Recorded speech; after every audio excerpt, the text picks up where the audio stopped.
Welcome back in my YouTube channel. मेरे YouTube channel में आप सभी को स्वागत है। आज मैं फिर से स्टार्ट कर रहा हूँ यूजीसी नेट का जो एग्जामिनेशन होने वाला है जून 2025 में। उसके लिए मैंने एक टॉपिक लेके आया हूँ और इस टॉपिक का नेम रहेगा FDI एंड FPI, मतलब foreign direct investment and foreign portfolio investment, जो यूनिट 1 के लिए है। बिजनेस इन्वायरमेंट के अकॉर्डिंग आते हैं यूनिट 1 में, कॉमर्स सब्जेक्ट के लिए है। तो चलते हैं, अब समझते हैं FDI क्या है। तो देखेंगे यहाँ पे इस आर्टिकल को पढ़ेंगे और उसके बाद हम लोग आगे बढ़ेंगे। क्या कहता है वो देखेंगे, एकदम इजी वे से समझनी है। देखेंगे यहाँ पे कहता है FDI और FPI दोनों ही प्रकार के विदेशी निवेश हैं, लेकिन इनके बीच में कुछ महत्वपूर्ण अंतर होते हैं। आइए इन्हें विस्तार से समझते हैं। तो सबसे पहले हम लोग FDI के बारे में समझते हैं। FDI क्या है इसके बारे में थोड़ा सा हम लोग विस्तार से समझते हैं। और तो देखेंगे यहाँ पे क्या कहता है, FDI क्या है इसके बारे में थोड़ा सा हम लोग विस्तार से समझेंगे। कहता है यह वह निवेश है जब कोई विदेशी कंपनी या व्यक्ति किसी देश में किसी कंपनी, व्यापार या संपत्ति में निवेश करता है और उसमें कुछ हद तक नियंत्रण या हिस्सेदारी प्राप्त करता है। इसके तहत निवेशकों को कंपनी के प्रबंधन और संचालन में अधिकार मिल सकता है। उसे हम क्या कहते हैं, FDI अर्थात विदेशी प्रत्यक्ष निवेश, फॉरेन डायरेक्ट इन्वेस्टमेंट। सिंपल यूँ कहे, जब कोई विदेशी कंपनी, जब कोई एक कंपनी किसी दूसरे देश की कंपनियों में या उसके संपत्तियों में या किसी व्यक्तियों में अगर वो अपना एक पूंजी निवेश कर देती है, ठीक ना, और उस पर अपना अधिकार, कुछ नियंत्रण या हिस्सेदारी प्राप्त कर लेता है, तो उसी निवेश को हम लोग क्या कहते हैं, FDI। क्या देखेंगे यहाँ पर लिखा भी था, यह वह निवेश है जब कोई विदेशी कंपनी या व्यक्ति किसी देश में किसी कंपनी, व्यापार या संपत्ति में निवेश करता है, ठीक ना। और हमेशा याद रखेंगे उस कंपनी पे इसका एक नियंत्रण हो जाती है। जितना प्रतिशत FDI होती है उतना प्रतिशत उसको कंट्रोल एंड मैनेजमेंट हो जाती है, ठीक है। अब देखें FDI के मुख्य तत्व कौन कौन सा है। कहता है निवेश की राशि, FDI में आमतौर पर बड़ी राशि निवेश की जाती है, पहली। दूसरा कहता है नियंत्रण, FDI में निवेश करने वाली कंपनी या व्यक्ति को अपने निवेश पर नियंत्रण और प्रबंधन होती है का अधिकार मिल सकता है, जैसे कि एक कंपनी में 10% या उससे अधिक का स्टॉक खरीदना। लंबी अवधि, FDI आमतौर पर दीर्घकालीन निवेश होता है। उदाहरण, यदि कोई विदेशी कंपनी जैसे कि अमेरिकी कंपनी एप्पल भारत में अपनी निर्माण यूनिट स्थापित करती है, तो यह FDI कहलाता है, ठीक है। जैसे आप एक बेस्ट एग्जांपल समझ गए, एप्पल, यदि वह एप्पल का निर्माण करती है अर्थात मैन्युफैक्चरिंग की काम करती है, तो उसको FDI बोला जाता है, ठीक है। अब आगे समझेंगे FDI के लाभ क्या क्या हो सकता है। तो रोजगार सृजन करना, मतलब एम्प्लॉयमेंट का जनरेशन करती है। तकनीकी और प्रबंधकीय ज्ञान का हस्तांतरण करना, यानी कि टेक्नोलॉजी और मैनेजमेंट नॉलेज का ट्रांसफ़र हो जाती है। और तीसरा, देश के आर्थिक विकास में योगदान होती है, मतलब कंट्रीब्यूशन टू इकोनॉमिक डेवलपमेंट, ठीक है। ये रहा FDI के लाभ। आगे हम लोग पढ़ते हैं FPI, फॉरेन पोर्टफोलियो इन्वेस्टमेंट। इसमें सिंपल समझेंगे, FDI में क्या होती है, जब कोई विदेशी कंपनी किसी दूसरे देश की कंपनी में इन्वेस्टमेंट कर देती है, तो उसको FDI बोला जाता है। उसका स्टॉक परचेज कर लेती है, उसका संपत्ति में वो उतना का हिस्सेदारी हो जाती है, उसका प्रबंध और नियंत्रण की अधिकार मिल जाती है। लेकिन FPI जो होती है वो शॉर्ट टर्म के लिए होती है। किसी दूसरे देश में आकर के क्या करती है, यहाँ पर शेयर्स, बॉन्ड वगैरह वो परचेज कर लिए थे, ये शॉर्ट टर्म के लिए होती है। FPI दोनों में यही डिफरेंस है। FDI क्या होती है, लॉन्ग टर्म होती है, और FPI शॉर्ट टर्म होती है। FDI में क्या होती है, ओनरशिप अथॉरिटी मिलती है, जबकि FPI में नहीं होती है। इसमें प्रॉफिटेबिलिटी के उद्देश्य से की जाती है, ठीक है। तो ये दोनों में अंतर है, वो कोई संपत्ति की एक्विजिशन की जाती है, ठीक है ना, और ये जो होती है शेयर्स वगैरह, यानी कि फिनेंशियल एसेट्स में इन्वेस्टमेंट की जाती है, पोर्टफोलियो इसलिए बोला गया। तो पढ़ेंगे इस आर्टिकल को, फिर से हम लोग आराम से पढ़ेंगे।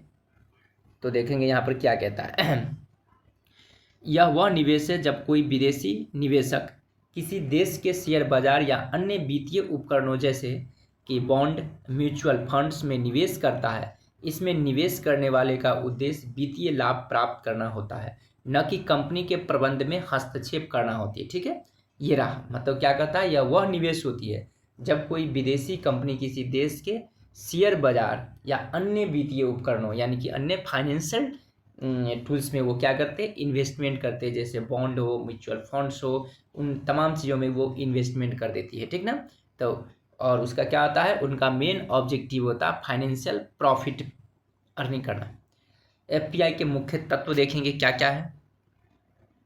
निवेश की राशि देखेंगे, एफपीआई में आमतौर पर छोटी राशि निवेश की जाती है और निवेशक शेयरों या अन्य वित्तीय उपकरणों में निवेश करता है। उसमें क्या होता है, एफडीआई में आमतौर पे ये बड़ा रकम होती है। नियंत्रण, एफपीआई में निवेशक को कंपनी के प्रबंधन में कोई अधिकार नहीं होता है, यह केवल वित्तीय लाभ के लिए किया जाता है। ठीक है, जबकि उसमें कंपनी के प्रबंध और उस पर नियंत्रण हो जाती है। लघुकालिक, एफपीआई अधिकतर लघु या माध्यमिक निवेश होते हैं और वो होती है लॉन्ग टर्म के लिए होते हैं, दीर्घकालीन।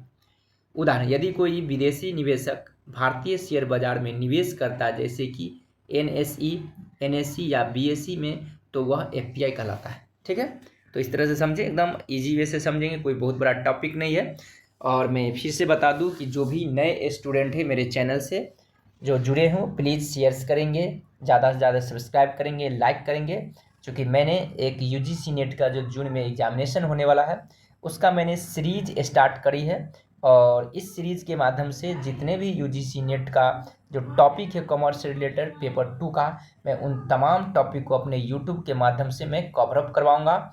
और आप सभी स्टूडेंट अपने इस चैनल को सब्सक्राइब करेंगे, साथ साथ अपने दोस्तों, फ्रेंडशिप में या ग्रुप में शेयर करेंगे, ताकि उन तमाम अभ्यर्थियों को फ़ायदा होगा जो जून 2025 के यूजीसी नेट एनडीए जो कंडक्ट करती है उसमें अपियर करना चाहते हैं। ठीक है, तो इस तरह से फिर आगे बढ़ते हैं। और दूसरी इसमें यह भी फ़ायदा होगा कि मैंने हिंदी और इंग्लिश दोनों माध्यम से सीरीज़ को स्टार्ट करी है, क्योंकि मैंने दोनों माध्यम से मैं वीडियोज़ को कंडक्ट करवाता हूँ। एफपीआई के लाभ देखेंगे, पूंजी का प्रवाह बढ़ता है, विदेशी निवेशकों को बाजार में विविधीकरण का अवसर मिलती है, बाजार में तरलता बढ़ती है यानी कि लिक्विडिटी में इंक्रीजिंग होती है, और कैपिटल का फ्लो में इंक्रीजिंग होती है, और विदेशी निवेशकों को बाजार में विविधीकरण का अवसर मिलती है। अब इन दोनों में डिफरेंस देखेंगे, शायद दोनों को पढ़ने के बाद डिफरेंस पता भी चला होगा, लेकिन एक बार हम लोग पढ़ेंगे तो देखेंगे। कहता है निवेश की प्रकृति, एफडीआई में होता है दीर्घकालीन और स्थिर निवेश होती है, एफपीआई में लघुकालिक वित्तीय लाभ के लिए निवेश होती है। नियंत्रण में निवेशक को प्रबंध में भागीदारी हो सकती है, निवेशक को किसी भी कंपनी के प्रबंध में कोई अधिकार नहीं होती है। उद्देश्य स्थिर और लाभकारी व्यवसाय संचालन, पूंजी बाजार में लाभ कमाने के लिए निवेश। निवेश का उद्देश्य होता है व्यवसाय में हिस्सेदारी और नियंत्रण प्राप्त करना होता है, और शेयर बाजार या अन्य वित्तीय उपकरणों में लाभ प्राप्त करना होती है। मैन्युफैक्चरिंग यूनिट्स में निवेश और शेयर, बॉन्ड, म्यूचुअल फंड्स में निवेश होती है। ठीक है, तो ये रहा एफडीआई, फॉरेन डायरेक्ट इन्वेस्टमेंट, और दूसरा एफ फॉरेन पोर्टफोलियो इन्वेस्टमेंट में क्या अंतर थी। ठीक है, आगे पढ़ेंगे। अब फिर देखेंगे, यहाँ कहता है फॉरेन डायरेक्ट इन्वेस्टमेंट और फॉरेन पोर्टफोलियो इन्वेस्टमेंट के विभिन्न प्रकार होते हैं। इन प्रकारों को समझने से यह स्पष्ट होता है कि निवेशक किस प्रकार के निवेशों को प्राथमिकता देती है और उसके विभिन्न प्रभाव क्या हो सकता है। आइए हम एफडीआई और एफपीआई के प्रकारों के बारे में विस्तार से जानते हैं। तो देखें क्या है प्रकार में। पहला है ग्रीनफील्ड इन्वेस्टमेंट। ग्रीनफील्ड इन्वेस्टमेंट के अकॉर्डिंग आता है, यह तब होता है जब कोई विदेशी कंपनी किसी नए व्यापार या उद्योगों की शुरुआत करती है। ठीक है, यह तब होती है जब कोई विदेशी कंपनी किसी नए व्यापार या उद्योग की शुरुआत करती है। इसमें नई फैक्ट्री या उत्पादन इकाई स्थापित करना शामिल होता है। उदाहरण, किसी विदेशी कंपनी का भारत में नई उत्पादन यूनिट स्थापित करना। ठीक है, ये समझ लें। जैसे मैं बताता हूँ एग्जाम्पल के तौर पे, अभी भारत में मैक्सिमम जो भी मोबाइल फ़ोन की कंपनी होती है वो अपना मोबाइल फ़ोन अपने देश में नहीं मैन्युफैक्चरिंग करके वो इंडिया में मैन्युफैक्चरिंग यदि करती है तो वो भी एक प्रकार के फॉरेन डायरेक्ट इन्वेस्टमेंट है। और उसमें भी क्या है, ग्रीनफील्ड इन्वेस्टमेंट। वो एक नई उद्योग धंधा को स्थापित कर लेगी विदेशी कंपनी इंडिया में आकर के। ठीक है, और वो मैन्युफैक्चरिंग का काम करेगी। ठीक है, तो इस तरह से है। उसके बाद दूसरा है ब्राउनफील्ड इन्वेस्टमेंट। इस प्रकार के निवेश में विदेशी निवेशक पहले से मौजूद किसी कंपनी या संपत्ति में निवेश करते हैं। यह पुराने स्थापित कारोबार में सुधार करने या उसे अधिग्रहित करने का तरीका होता है।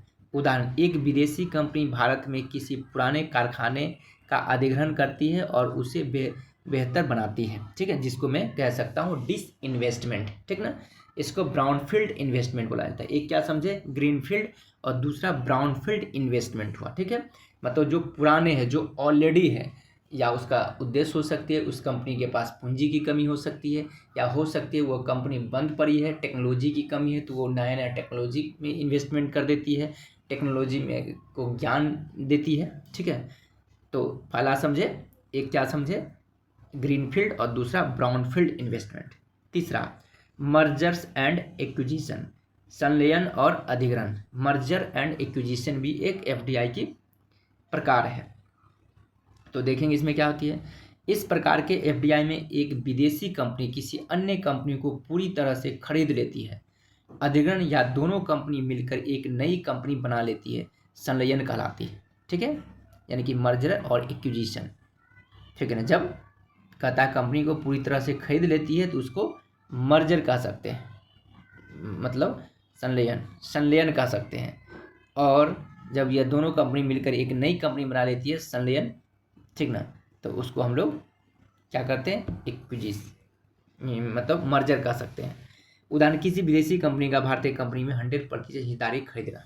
ठीक है, मर्जर और एक्विजिशन के अकॉर्डिंग। ठीक है, मर्जर का मतलब क्या है, दो कंपनी आपस में मिलकर के एक नई कंपनी बनाती है, और एक्विजिशन मतलब एक कंपनी दूसरी कंपनी को पूर्ण रूप से खरीद लेती है।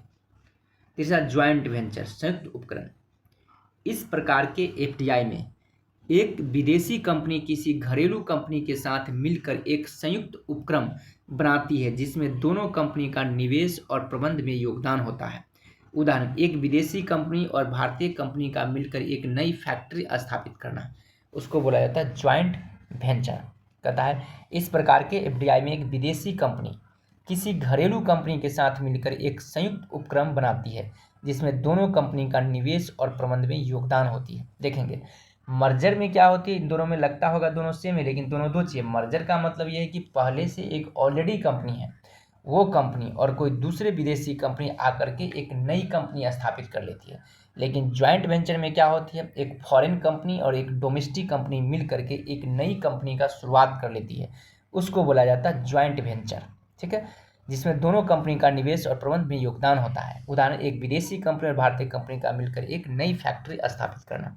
ठीक है, ज्वाइंट वेंचर। एक्विजिशन, इसमें विदेशी निवेशक किसी भारतीय कंपनी के शेयर खरीदकर उसे अपनी पूरी या आंशिक हिस्सेदारी में बदल लेते हैं। इससे उन्हें कंपनी के संचार में प्रभाव डालने का अधिकार मिल जाता है। एक्विजिशन। अब देखें एफपीआई फॉरेन पोर्टफोलियो इन्वेस्टमेंट के प्रकार क्या क्या है। इक्विटी इन्वेस्टमेंट, ये इक्विटी में इन्वेस्टमेंट करती है। इसमें विदेशी निवेशक किसी देश के शेयर बाजार में निवेश करते हैं। जैसे कि शेयर में निवेश करना, यह निवेश जोखिमपूर्ण हो सकता है लेकिन इसमें लाभ की संभावना भी अधिक होती है। उदाहरण, किसी विदेशी निवेशक का भारतीय शेयर बाजार में निवेश करना। डेब्ट इन्वेस्टमेंट, इसमें विदेशी निवेशक किसी देश के सरकारी या निजी बॉन्डों में निवेश करते हैं। यह निवेश सामान्यतः कम जोखिम वाला होता है लेकिन इसमें रिटर्न भी अपेक्षाकृत कम होती है। उदाहरण, विदेशी निवेशक का भारत सरकार के बॉन्ड में निवेश करना। ठीक ना, तो हो गया डेब्ट इन्वेस्टमेंट। ठीक ना, बॉन्ड वगैरह परचेज कर लेती है, यानी कि उसके बदले उसको इंटरेस्ट मिलती है। इक्विटी इन्वेस्टमेंट, डेब्ट इन्वेस्टमेंट, और तीसरा डेरिवेटिव इन्वेस्टमेंट। इसमें विदेशी निवेशक भविष्य में तय की गई कीमत पर किसी संपत्ति को खरीदने या बेचने के लिए वित्तीय अनुबंधों का उपयोग करते हैं। इसमें जोखिम अधिक होता है लेकिन उच्च लाभ की संभावना भी रहती है। उदाहरण, विदेशी निवेशक का भारतीय शेयर बाजार में फ्यूचर्स या ऑप्शन ट्रेडिंग करना। डेरिवेटिव इन्वेस्टमेंट, यानी कि कहता है इसमें विदेशी निवेशक भविष्य में तय की गई कीमत पर किसी संपत्ति को खरीदने या बेचने के लिए वित्तीय अनुबंध का उपयोग करता है। म्यूचुअल फंड करना, इसमें विदेशी निवेशक म्यूचुअल फंड्स के जरिए किसी देश के विभिन्न शेयरों, बॉन्ड और अन्य वित्तीय साधनों में निवेश करते हैं। उदाहरण, विदेशी निवेशक का भारतीय म्यूचुअल फंड्स में निवेश करना। ठीक है, exchange trade fund, ETF, exchange trade fund. इसमें विदेशी निवेशक एक विशेष क्षेत्र या इंडेक्स के आधार पर निवेश करते हैं, जैसे कि निफ्टी या सेंसेक्स और यह निवेश अक्सर कम लागत और अधिक तरलता के कारण आकर्षक होता है। उदाहरण विदेशी निवेशक का भारतीय शेयर बाजार के एफटीएफ में निवेश करना। निष्कर्ष कहता एफडीआई और एफपीआई दोनों ही विदेशी निवेशक के तरीके हैं, लेकिन इसमें प्रमुख अंतर यह है कि एफडीआई में निवेशक को कंपनी के प्रबंधन में भागीदारी मिल सकती है, जबकि एफपीआई में निवेशक का उद्देश्य सिर्फ वित्तीय लाभ कमाना होता है। एफडीआई लंबी अवधि के लिए होता है, जबकि एफपीआई आमतौर पर लघु या मध्यकालीन होता है। ठीक है, तो इस तरह से हम लोग समझे आज एफडीआई और एफपीआई में क्या डिफरेंस है। तो इस तरह से समझे। एक और मैंने एक टॉपिक कवरअप किया यूजीसी नेट को। तो जो भी नए अभ्यर्थी है, जो भी एस्पिरेंट है, वो प्लीज़ मेरे चैनल से जुड़ेंगे, और जो भी मैं टॉपिक लेके आऊँगा आप सभी को काफ़ी एडवांटेज होगा, क्योंकि मैंने एक नया सीरीज़ स्टार्ट करी है। इस सीरीज़ के माध्यम से आप लोगों को काफ़ी हेल्प होगी। Okay, bye bye, have a nice day.